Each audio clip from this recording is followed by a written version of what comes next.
Selamat pagi anak-anak. Kita bersyukur pada hari ini kita boleh bertemu kembali dalam pelajaran agama Kristen untuk semester 1091. Meskipun kita belajar dari rumah, tetapi kita bersyukur kita masih diberi kesempatan untuk mendengarkan firman Tuhan melalui pelajaran agama di sekolah kita. Anak-anak, sebelum kita mendengarkan atau belajar pelajaran kita hari ini, mari kita berdoa bersama-sama. Semuanya berdoa, lipat tangan, berdoa masing-masing di rumah. Kita minta Tuhan supaya Tuhan boleh menolong kita di dalam pelajaran hari ini, supaya kita bisa mengerti dengan baik. Mari kita satukan hati kita berdoa. Tuhan Allah Bapa yang bertakhta di dalam kerajaan sorga, kami bersyukur dan berterima kasih oleh karena Engkau adalah Allah yang setia, Allah yang memelihara kehidupan kami, Allah yang mencukupi segala kebutuhan kami, Allah yang tidak pernah membiarkan kami. Tuhan, pada hari ini kami juga bersyukur kalau kami masih boleh belajar akan firman Tuhan. Kami masih boleh belajar pelajaran agama Kristen di sekolah kami, Jakarta Taipei School. Tuhan kiranya boleh tolong pimpin kami, supaya kami ketika mendengarkan apa yang dijelaskan oleh Mr. Giovi, kami dapat mengerti dengan baik, dan kami juga dapat mengenal Engkau sebagai Tuhan kami, sebagai Allah kami, sebagai pencipta kami. Inilah doa kami Tuhan, di dalam nama Tuhan kami, Yesus Kristus, Tuhan dan Juru Selamat kami yang hidup, kami berdoa dan kami bersyukur. Amin. Anak-anak, kita baru berdoa kepada Tuhan, ya, kepada Allah. Nah, anak-anak, Mr. Giovi mau bertanya, apakah kita percaya bahwa Allah itu ada? Sebagian besar orang mungkin mengatakan, saya nggak percaya tuh Allah itu ada. Oleh karena apa? Oleh karena Allah itu tidak terlihat. Allah tidak kelihatan. Bagaimana saya bisa percaya kalau dia itu ada? Nah, anak-anak, bagaimana dengan kita? Apakah kita ikut-ikutan juga tidak percaya? Lalu bagaimana saya bisa percaya kalau Allah itu ada meskipun dia tidak terlihat? Anak-anak, untuk bisa percaya bahwa Allah itu ada, kita harus percaya dengan iman. Dengan iman, ya. Nah, anak-anak, iman itu apa? Iman itu adalah dasar dari segala sesuatu yang kita harapkan dan bukti dari segala sesuatu yang tidak kita lihat. Itu ada di dalam Ibrani 11 ayat 1. Ya. Dan Ibrani 11 ayat 6 dikatakan atau tertulis, sebab barang siapa berpaling kepada Allah, ia harus percaya bahwa Allah ada, dan bahwa Allah memberi upah kepada orang yang sungguh-sungguh mencari Dia. Mr. Giovi ulangi ya. Ibrani 11 ayat 6 tertulis, sebab barang siapa berpaling kepada Allah. Berpaling itu maksudnya apa sih? Berpaling itu artinya kita mengarahkan pandangan kita kepada Allah. Ya. Nah, kita yang mengarahkan pandangan kita kepada Allah, kita harus percaya bahwa Allah itu ada. Percaya itu tadi apa? Beriman. Dengan iman kita harus percaya bahwa Allah ada. Maka Allah akan memberi upah kepada orang yang sungguh-sungguh mencari Dia. Nah, di dalam pelajaran ini kita akan belajar tentang Allah, ya. Nah, sebelum kita lebih jauh belajar tentang Allah, Mr. Giovi mau kasih lihat satu contoh seperti ini ya.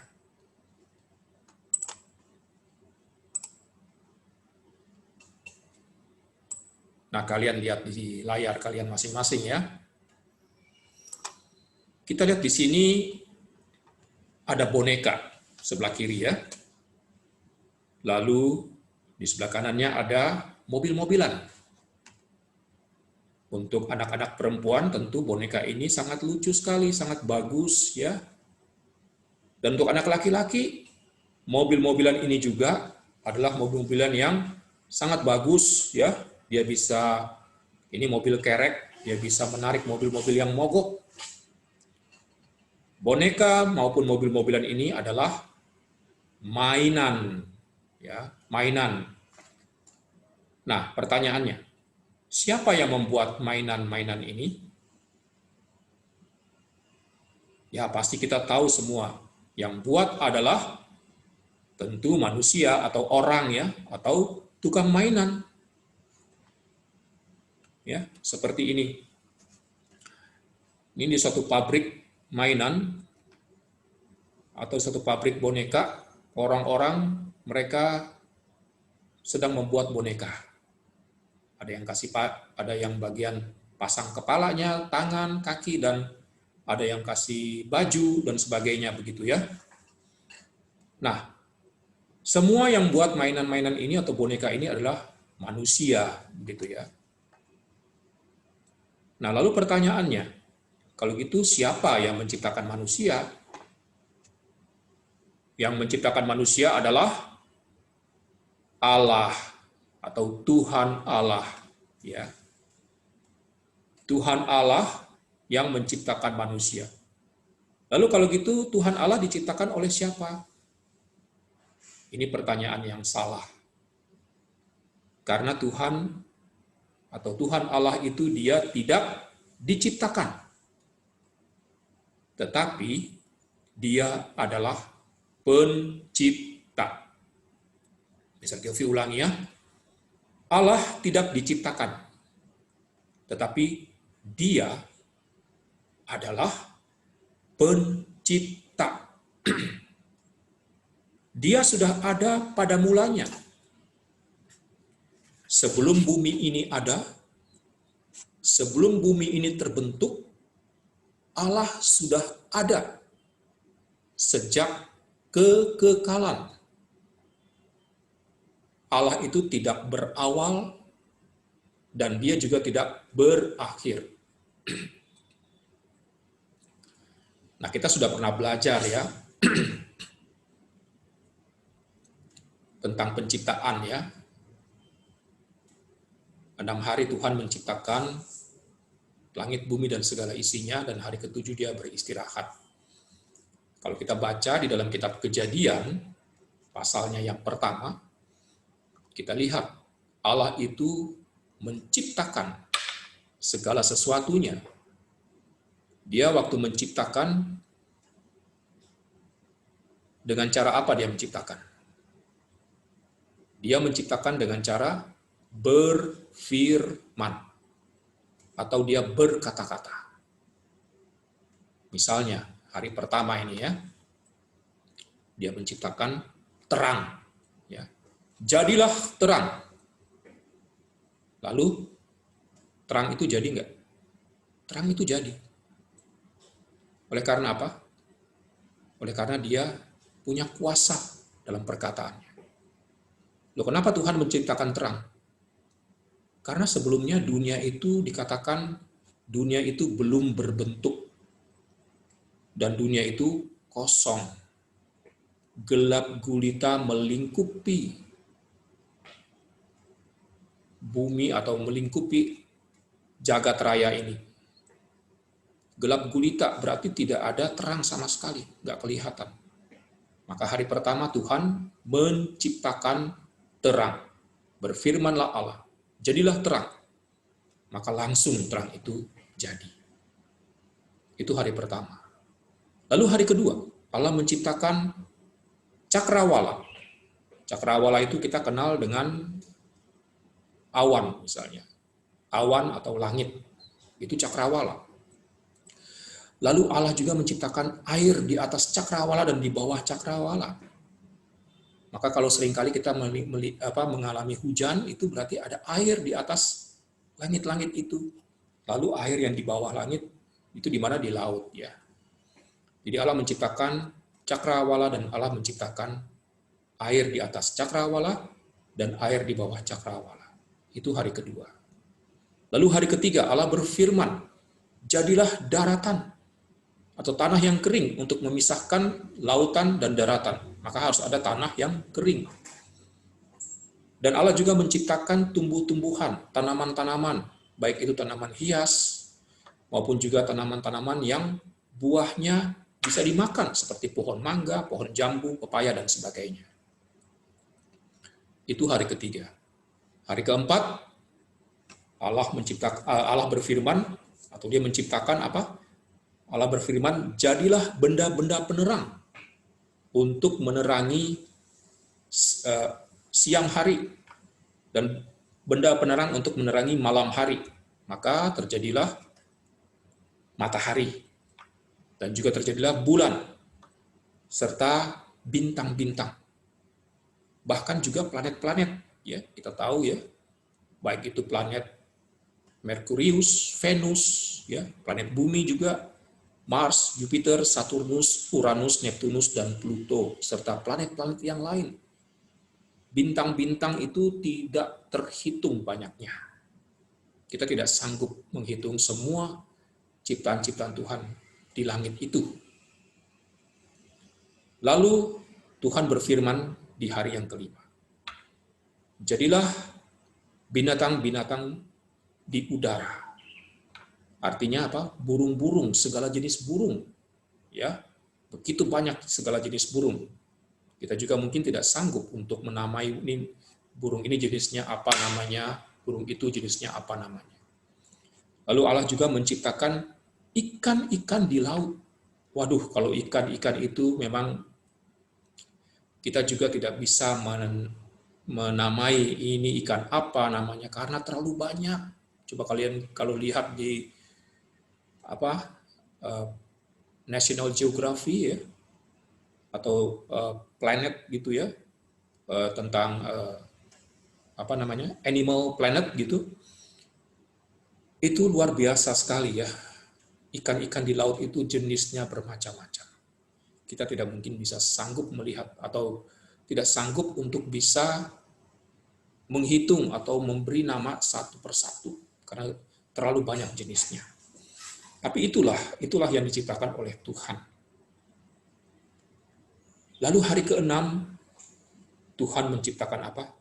Binatang di darat. Seperti gajah, harimau, ya, macan tutul, ya, kuda zebra, jerapah, kelinci, dan sebagainya.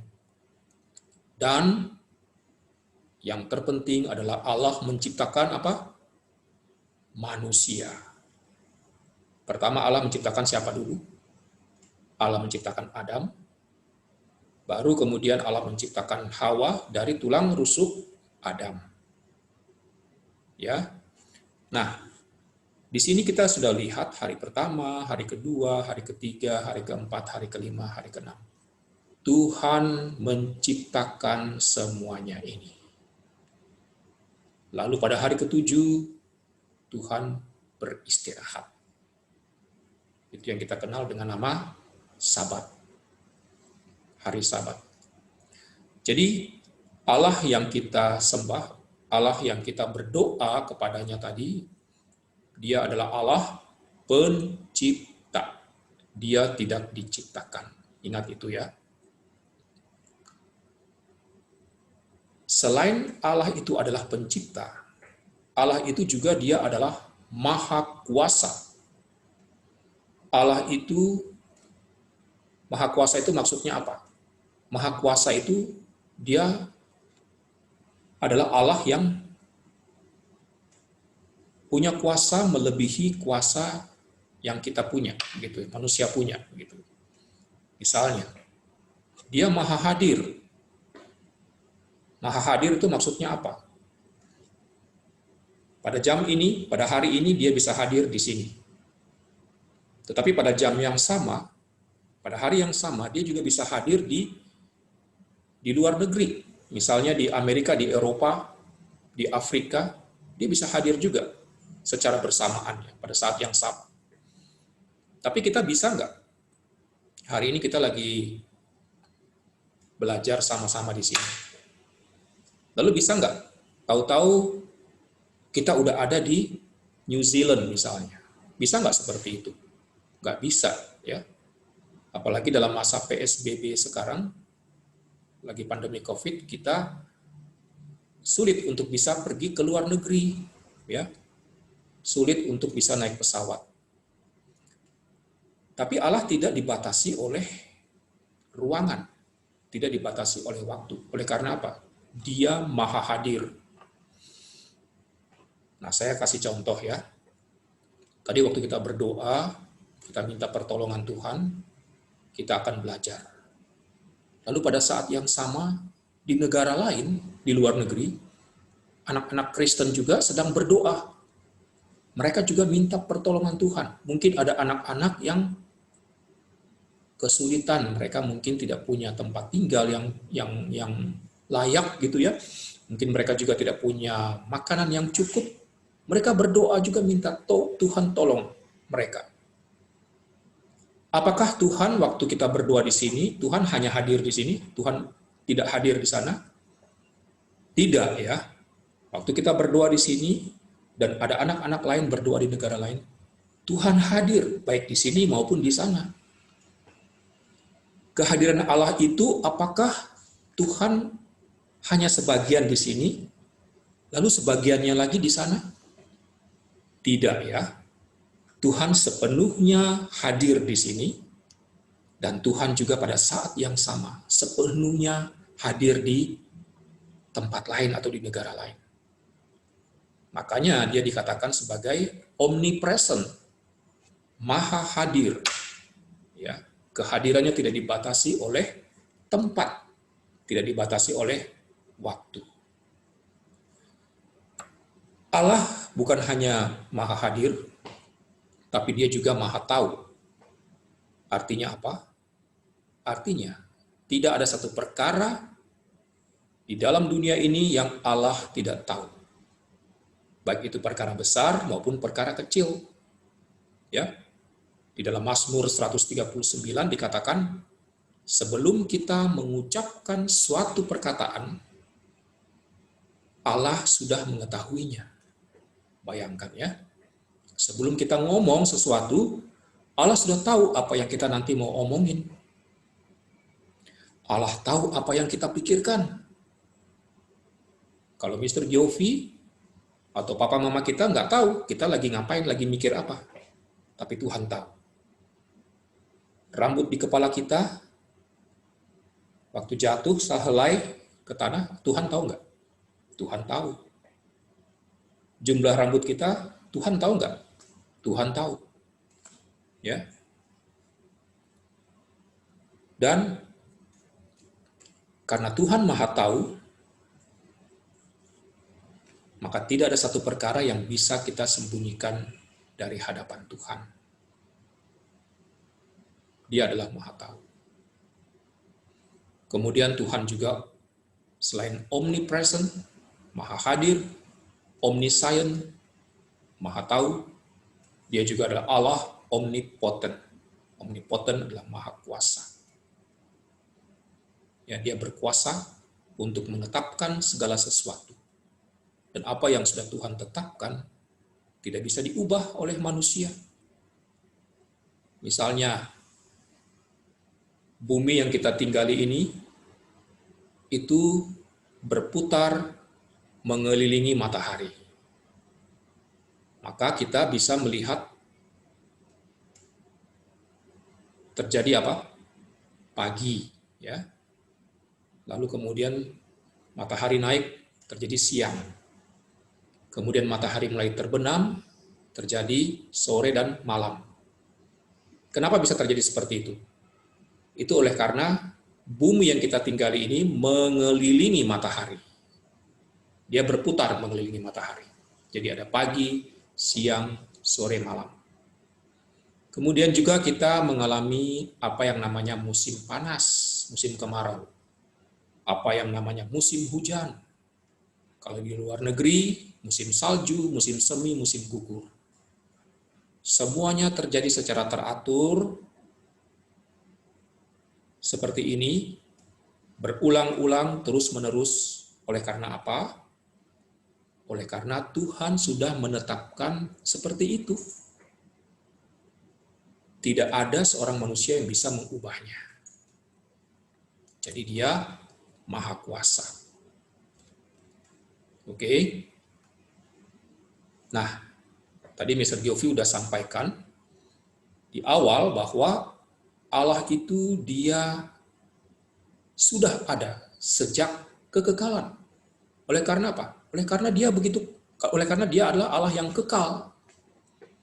Dia sudah ada sebelum dunia ada. Kekal artinya dari selama-lamanya sampai selama-lamanya. Kekal artinya tidak dibatasi oleh waktu. Kalau kita waktu lahir pasti dikasih tanggal ya. Misalnya kita lahir tanggal 1 Oktober. Misalnya tahun 2000 berapa? 2008 ya misalnya. 1 Oktober 2008. Hari Kamis misalnya. Ada tanggal lahir, ada waktu lahir.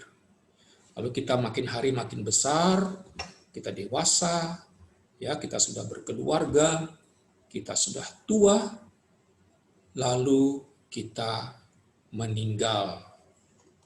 Waktu kita meninggal ditulis nggak tanggalnya? Ditulis.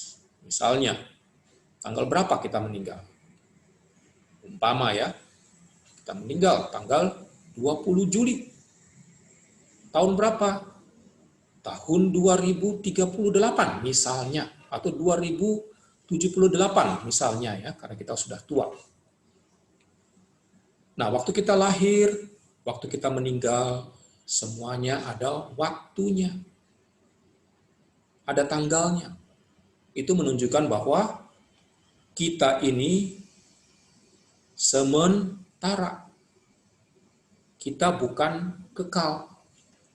Kalau kekal tidak ada batasan waktu, tidak dibatasi oleh waktu. Maka di sini dikatakan apa? God has no beginning and no end. He is forever. Jadi Allah tidak berawal dan tidak berakhir. Ia adalah selama-lamanya. Artinya dia kekal, eternal. Oke. Lalu Allah yang kita sembah dan Allah yang kita berdoa kepadanya itu, Allah itu satu. Dengan kata lain, dia itu esa atau tunggal. Ya. Tapi Allah yang esa, Allah yang tunggal itu, kita sebagai orang Kristen, kita menyembah Allah yang adalah Allah Tritunggal. Loh, Mr. Giovi, ini apa ya maksudnya Allah Tritunggal? Tadi Mr. Giovi bilang Allah itu tunggal atau satu. Nah, sekarang ini Allah Tritunggal. Perhatikan anak-anak, tri itu artinya tiga. Ya, tri, tiga. Tunggal artinya satu. Maksudnya apa, Mr. Giovi? Artinya, Allah Tritunggal itu Allah yang memiliki tiga pribadi, tetapi dia memiliki satu esensi. Bisa Giovi ulangi. Tiga pribadi di dalam satu esensi. Maksudnya dia itu sama. Gitu ya. Tiga pribadinya siapa aja? Allah Bapa. Lalu Allah Putra atau Allah Anak. Siapa dia? Yesus Kristus. Dan yang ketiga adalah Allah pribadi Allah Roh Kudus. Nah, apakah Allah Bapa itu dia lebih tinggi daripada Allah Putra Yesus Kristus dan lebih tinggi daripada Allah Roh Kudus? Jawabannya adalah tidak. Atau apakah Allah Putra Yesus Kristus ini dia lebih rendah daripada Allah Bapa, atau dia lebih tinggi dari Allah Roh Kudus? Jawabannya adalah tidak. Apakah Allah Roh Kudus ini dia lebih rendah daripada Allah Bapa dan Allah Putra Yesus Kristus? Jawabannya juga adalah tidak. Allah Bapa, Allah Putra Yesus Kristus, dan Allah Roh Kudus ketiga-tiganya sama, setara. Satu tidak lebih tinggi daripada yang lain, satu tidak lebih rendah daripada yang lain. Ketiganya sama. Ketiganya satu. Ya. Kuasanya sama. Nah, anak-anak, nanti kita akan membahas ya mengenai bukti bahwa Allah itu ada. Nah, kita tahu bahwa Allah itu pernah datang ke dalam dunia atau berinkarnasi. Berinkarnasi di dalam Yesus Kristus. Ya. Yesus Kristus itu dia adalah Allah 100%, Allah yang sejati. Dia juga adalah manusia 100%, manusia yang sejati. Yesus Kristus tidak diciptakan. Ingat ya, pahami baik-baik. Yesus Kristus tidak diciptakan. Dia bukan ciptaan, meskipun dia manusia. Tapi dia adalah Allah. Tadi Mr. Gevi katakan, dia Allah 100%. Dan dia juga manusia 100%. Maksudnya apa Mr. Gevi? Mr. Gevi kasih contoh. Sebagai Allah 100%, Yesus Kristus itu pada waktu dia dilahirkan, dia dikandung dari Roh Kudus. Dia dilahirkan oleh seorang perawan Maria. Perawan artinya dia belum pernah bersetubuh dengan laki-laki. Nah, Yesus Kristus dikandung oleh Roh Kudus. Beda dengan kita ya, waktu kita lahir, pasti ada keinginan dari orang tua kita, keinginan dari mama kita dan papa kita. Dan kita lahir dari rahim ibu kita. Yesus juga sama, lahir dari rahim seorang perempuan, perawan Maria. Tapi dia dikandung dari Roh Kudus, bukan oleh keinginan laki-laki dan perempuan. Yesus sebagai Allah juga, waktu dia melayani, ada orang buta, dia celikan atau sembuhkan mata orang buta itu sehingga bisa melihat. Waktu ada orang yang lumpuh, kakinya timpang, Yesus menyembuhkan, orang itu bisa berjalan.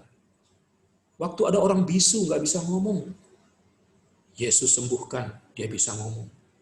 Waktu ada orang sakit kusta, yang waktu dulu tidak ada obatnya, Yesus bisa sembuhkan. Dia benar-benar pulih tubuhnya. Bahkan waktu ada orang yang kerasukan setan, ribuan setan yang namanya legion itu, Tuhan Yesus bisa usir. Karena Tuhan Yesus adalah Allah yang punya kuasa. Orang yang meninggal pun Tuhan Yesus bisa bangkitkan. Karena dia Allah. Itu bukti bahwa dia Allah. Nah, bagaimana bukti bahwa dia itu manusia? Yesus bisa merasa capek nggak? Lelah nggak? Kan dia melayani jalan begitu jauh. Capek nggak? Capek. Perlu istirahat nggak? Perlu. Tuhan Yesus kadang bisa rasa haus nggak? Pasti bisa rasa haus. Lapar nggak? Pasti lapar. Tuhan Yesus pernah sedih nggak? Pernah. Kalau kita berbuat dosa, Tuhan Yesus sedih. Tuhan Yesus pernah bersuka cita? Pernah, ketika seorang itu yang berdosa dia bertobat. Tuhan Yesus mengalami semua yang manusia alami. kecuali satu yang Tuhan Yesus beda dengan kita manusia. Ada yang tahu? Bedanya Tuhan Yesus dengan kita manusia adalah Tuhan Yesus tidak pernah berbuat dosa. Ya, bisa Giovi ulangi. Beda Tuhan Yesus dengan kita sebagai manusia adalah Tuhan Yesus tidak pernah berbuat dosa. Oke. Lalu Allah Roh Kudus. Allah Roh Kudus diberikan oleh Tuhan kepada kita pada saat Yesus naik ke surga. Dia tidak membiarkan kita sebagai yatim piatu, tapi dia memberikan Roh Kudus. Roh Kudus inilah yang akan menolong kita untuk bisa mengerti firman Tuhan yang kita baca. Roh Kudus inilah yang akan menghibur kita. Roh Kudus inilah juga yang membawa kita untuk mengenal kebenaran, untuk bertemu dengan Kristus. Dan Yesus yang membawa kita juga kepada Bapa. Nah, anak-anak, jadi sekali lagi, Allah yang kita percaya, Allah yang kita sembah itu adalah Allah, sekali lagi, Tritunggal. 3 pribadi di dalam satu esensi yang sama. Nah, untuk lebih memahami dan mengerti ini, kita akan mendengarkan sebuah lagu yang cukup terkenal. Lagu ini sudah begitu lama ya, dinyanyikan di dalam gereja.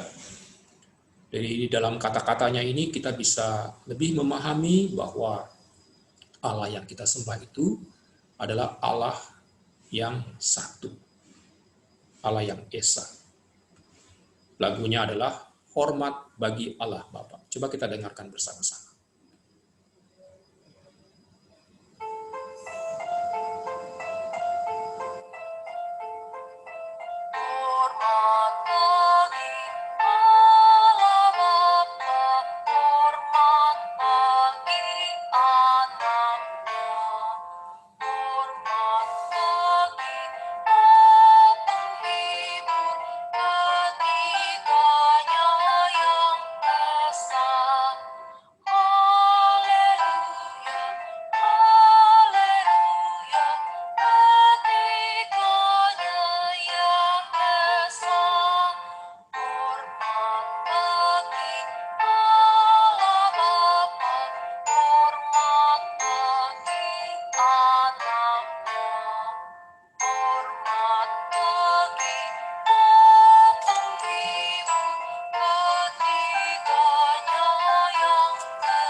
Anak-anak, kita sudah dengarkan lagu yang mengatakan Allah, kita harus menghormati Allah Bapa, Allah Anak, yaitu Yesus Kristus, dan Allah Roh Kudus, dan ketiganya yang esa. Nah, Mr. Giovi juga akan membaca dari 1 Yohanes pasal 5 ayat 7 yang mengatakan bahwa Allah kita adalah Allah Tritunggal. Sebab ada 3 yang memberi kesaksian di dalam sorga. Bapa, Allah Bapa ya, Firman, Firman itu Allah Anak, dan Roh Kudus. Dan ketiganya adalah satu, esa. Nah, anak-anak, kita lihat di sini, ini adalah Allah orang Mesir, atau dewa-dewi yang disembah oleh orang-orang Mesir. Ini baru sebagian ya, Mr. Giovi tidak cantumkan yang lain. Mungkin masih banyak dewa-dewi yang lain yang disembah oleh orang-orang Mesir. Nah, anak-anak, kita tahu bahwa bangsa Israel itu diperbudak oleh orang-orang Mesir itu selama berapa tahun? Ada yang tahu? Selama 430 tahun. Kita bayangkan 430 tahun itu berapa generasi? Itu mungkin bisa 4 sampai 5 generasi, ya. Nah, mereka selama hidup di Mesir, mereka tentu bisa melihat ya bagaimana orang-orang Mesir itu waktu mereka mau berdoa, mereka berdoa kepada banyak Allah, banyak dewa-dewi sesuai dengan kebutuhan mereka. Nah, kita lihat ini misalnya. Ini di sini ada dewa Osiris. Bagi orang Mesir, dewa Osiris ini adalah dewa pertanian. Jadi orang Mesir kalau misalnya mereka sedang bercocok tanam atau mereka sedang menanam padi dan mereka sedang menanam pohon dan sebagainya untuk pertanian, mereka mau supaya pertanian mereka itu subur, maka mereka harus berdoa kepada Osiris. Lalu juga ada dewa Sekhmet. Misalnya kalau orang-orang Mesir itu mau berperang, atau waktu mereka sakit, mereka ingin sembuh, mereka berdoa kepada dewa Sekhmet ini. Karena dewa Sekhmet adalah dewa perang dan dewa kesembuhan. Lalu di sini juga ada yang namanya dewa Tot. Dewa Tot ini apa? Dewa Tot ini adalah dewa pengetahuan dan kebijaksanaan. Jadi kalau mereka mau minta supaya mereka bisa memutuskan sesuatu masalah misalnya, mereka perlu bijaksana, mereka minta berdoa kepada dewa Tot. Masih banyak juga dewa-dewa yang lain, misalnya dewa yang menguasai sungai Nil, itu ada. Dewa matahari, itu namanya Ra, juga ada. Di sini tidak ada ya di gambar ini. Nah, anak-anak lihat, maka dewa-dewi yang banyak ini, ketika orang-orang Israel ada di Mesir itu, mereka bisa terpengaruh nggak dengan cara sembahyang atau cara ibadah orang-orang Mesir yang menyembah para Allah ini? Pasti bisa begitu ya. Maka Tuhan pada waktu mengutus Musa untuk membawa bangsa Israel keluar dari Mesir, kita tahu Tuhan memberikan 10 tulah. Di antaranya apa? Di antaranya Tuhan mengubah air menjadi darah. Artinya sungai Nil yang mereka begitu banggakan, ternyata tidak ada apa-apanya. Bisa berubah menjadi darah. Mengapa Tuhan melakukan semua itu? Supaya orang-orang Mesir itu tahu bahwa Tuhan itu adalah Allah. Ya. Lalu kita lihat juga, tadi Mr. Giovi katakan dewa Ra itu dewa matahari. Ternyata tulah juga ada yang Tuhan buat gelap gulita. Supaya apa? Supaya orang Mesir itu tahu bahwa Tuhan itu Allah. Maka dewa matahari yang mereka sembah-sembah itu ternyata tidak ada apa-apanya. Begitu. Lalu kita lihat, ini gambarnya seperti ini, bagus sekali gitu mereka buat ya. Ada tangannya, ada kaki ya. Nah, kepalanya juga mungkin ini beda-beda, ada yang berwujud manusia, tapi ada juga yang berwujud binatang seperti ini. Ini ya. Tapi kita lihat, ini namanya juga buatan manusia. Artinya apa? Artinya semuanya meskipun punya mata, dia nggak bisa lihat, punya tangan, dia nggak bisa pegang, berbuat apa-apa, dia punya kaki, dia juga nggak bisa jalan. Ya. Nah, anak-anak, bangsa Israel selama 430 tahun berhadapan dengan dewa-dewi orang Mesir seperti ini. Maka Tuhan perlu ingatkan mereka. Sebelum mereka keluar dari tanah Mesir, Tuhan membuat tulah, tadi yang Mr. Giovi bilang ya. Dan waktu mereka sudah keluar dari Mesir, mereka dibawa oleh Musa selama berapa tahun? 40 tahun di padang gurun ya.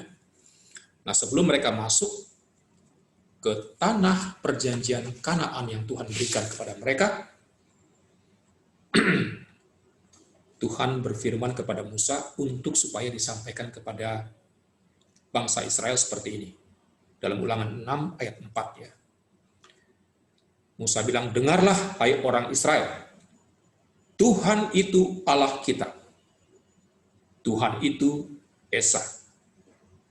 Sergiovi ulangi ya. Musa mengatakan kepada bangsa Israel, dengarlah hai orang Israel, Tuhan itu Allah kita. Tuhan itu Esa. Jadi Tuhan kita itu bukan Osiris, Tuhan kita itu bukan Sekhmet, Tuhan kita itu bukan Tot, Tuhan kita itu bukan Konsu, Tuhan kita itu bukan Ra, dan sebagainya. Tuhan kita itu Allah. Tuhan itu esa, satu, bukan banyak. Monoteisme bukan politeisme. Nah, jadi bangsa Israel itu perlu sekali dikasih tahu. Mereka perlu sekali diingatkan, diwanti-wanti, ya. Karena sebentar lagi mereka akan masuk ke tanah perjanjian Kanaan. Nah, kalian tahu tanah Kanaan itu bukan tanah yang kosong, ya. Lalu tinggal mereka, orang Israel tinggal tempatin, bukan. Tanah Kanaan itu adalah tanah yang sudah ada penduduk asli di situ. Ada orang Het, orang Yebus, ada orang Girgasi. Ya. Nah, orang-orang ini adalah orang-orang yang juga sama seperti orang Mesir. Mereka bukan menyembah Allah yang satu. Mereka juga menyembah Allah-Allah yang lain, banyak Allah, meskipun mungkin tidak sebanyak orang Mesir. Ya, saya kasih contoh. Ini adalah para Allah orang Kanaan. Mereka menyembah Baal, ya. Nah, patung Baal ini, ya, bagi orang Kanaan ini adalah dewa yang tertinggi, yang paling berkuasa di antara semua dewa yang ada di orang Kanaan punya itu, ya. Nah, dewa Baal ini dianggap sebagai dewa kesuburan, juga dewa perang, ya. Jadi kalau sama seperti orang Mesir, jadi kalau mereka mau bercocok tanam, mereka supaya tanaman mereka subur, mereka berdoa kepada Baal. Juga waktu sebelum mereka perang, mereka berdoa kepada Baal. Lalu ada juga dewa Asyitoret. Ini dewi bukan dewa, ya, karena dia perempuan. Dewi Asyitoret ini juga sama seperti Baal, dia juga dewi kesuburan. Juga disembah sebagai dewi cinta dan dewi perang. Lalu ada juga dewa yang namanya dewa Molok. Ini tubuhnya manusia tapi kepalanya berkepala banteng. Nah, orang-orang Kanaan percaya bahwa kalau mereka ingin supaya mereka itu kehidupannya sejahtera, materi bagi keluarga mereka itu cukup, masa depan anak-anak mereka bagus, maka mereka harus berdoa kepada dewa Molok atau Molek ini. Nah, bagaimana cara mereka berdoa kepada dewa Molok? Mereka, orang-orang Kanaan itu harus mempersembahkan anak-anak mereka sebagai korban bakaran. Bayangkan, ya, ngeri, ya, kasihan, ya. Anak-anak kok dibikin sebagai korban bakaran, dipersembahkan sebagai korban di dalam api kepada dewa Molok ini. Anak-anak ini relief, artinya patung, gambar yang dibuat seperti asli, ya, relief. Ini patung, ya, semuanya patung buatan tangan manusia. Seperti tadi yang bisa dikasih tunjuk yang ini, ya, Allah-Allahnya orang Mesir. Punya tangan, ya, tapi nggak bisa ngapa-ngapain, nggak bisa pegang, nggak bisa bekerja. Punya kaki, tapi nggak bisa jalan. Ya. Punya mata, tidak bisa melihat. Punya telinga, nggak bisa mendengar. Punya mulut, tidak bisa bicara. Oleh karena apa? Oleh karena mereka ini hanya ciptaan manusia, dibuat oleh manusia. Mereka adalah Allah, Allahnya huruf kecil, ya, Allah-Allah mati, Allah-Allah yang tidak punya kuasa apa-apa, yang nggak bisa ngapa-ngapain. Beda dengan Allah yang kita sembah, adalah Allah yang hidup, Allah yang sejati. Ini adalah Allah yang mati. Mereka diciptakan. Kalau Allah kita adalah Allah pencipta. Nah, untuk lebih jelasnya kita bisa lihat contoh. Tadi Mr. Gevi katakan Allah kita itu bukan Allah yang mati, tapi Allah yang hidup. Dan dia bukan Allah yang palsu. Kalau tadi palsu enggak? Ini palsu, ya, dibuat oleh manusia. Tapi Allah kita itu Allah yang sejati, Allah yang sungguh-sungguh. Nah, untuk bisa memahami hal itu, coba kita perhatikan. Di foto sebelah kiri ini, Ini ada gambar anak husky, anjing jenis husky yang lucu. Dan sebelah kanan ini juga ada anjing jenis husky juga yang lucu juga. Tapi bedanya apa? Bedanya ini anjingnya husky yang hidup. Ini anjing husky yang bukan anjing husky yang mati, tapi anjing husky yang dibuat oleh manusia, ya. Ini anjing husky yang sejati, yang sungguh-sungguh. Ini anjing husky yang palsu, ya. Anjing husky ini bisa, waktu dia punya mulut, dia bisa menggonggong nggak? Bisa. Dia punya hidung, dia bisa mencium nggak? Bisa. Punya mata bisa melihat? Bisa. Punya telinga bisa mendengar? Bisa. Punya kaki bisa berlari? Bisa. Dia bisa melakukan semuanya. Oleh karena apa? Dia anjing yang hidup, anjing yang sungguh-sungguh. Kalau ini punya mata nggak? Punya. Punya hidung nggak? Punya. Punya mulut nggak? Punya. Punya telinga nggak? Punya. Kaki? Punya. Tapi dia bisa lihat, bisa cium, bisa dengar, bisa jalan, bisa lari? Enggak. Posisinya ya begini terus. Karena apa? Dia adalah anjing buatan. Anjing palsu. Ya, lucu nggak? Lucu. Kita hanya bisa gendong-gendong, peluk-peluk, tapi dia nggak bisa ngapa-ngapain. Anjing yang palsu, bukan anjing yang sungguh-sungguh. Nah, dari contoh ini kita bisa lihat ya, tadi Mr. Geoffrey sudah jelaskan sebelumnya, bahwa Allah kita yang kita sembah, Allah kita yang kita berdoa kepadanya, adalah Allah yang hidup, Allah yang sejati, yang sungguh-sungguh, Allah yang esa, yang satu, yang punya 3 pribadi, Allah Bapa, Allah Anak Yesus Kristus, atau Allah Putra Yesus Kristus, dan Allah Roh Kudus. Oke, bahan kita sampai di sini. Anak-anak ada tugas. Kalian gambar dan kalian warnai ciptaan Allah yang ada di sekitarmu. Ingat ya, ciptaan Allah, bukan ciptaan manusia. Kalian bisa bedakan dong, apa yang ciptaan Allah, apa yang diciptakan oleh manusia, kan? Kalian gambar dan warnai ciptaan Allah yang ada di sekitarmu. Lalu, sesudah kalian lakukan itu, kalian kumpul tugasnya dan serahkan, foto tugasnya dan kalian serahkan atau kirim kepada Mr. Sangga. Ya. Baik anak-anak, sampai di sini pelajaran kita pada hari ini.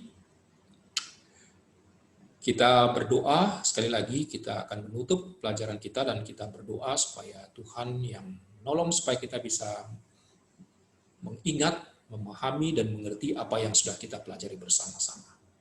Dan kita bersyukur kepada Tuhan. Mari kita berdoa. Bapa di surga, terima kasih Tuhan Engkau sudah memberkati kami.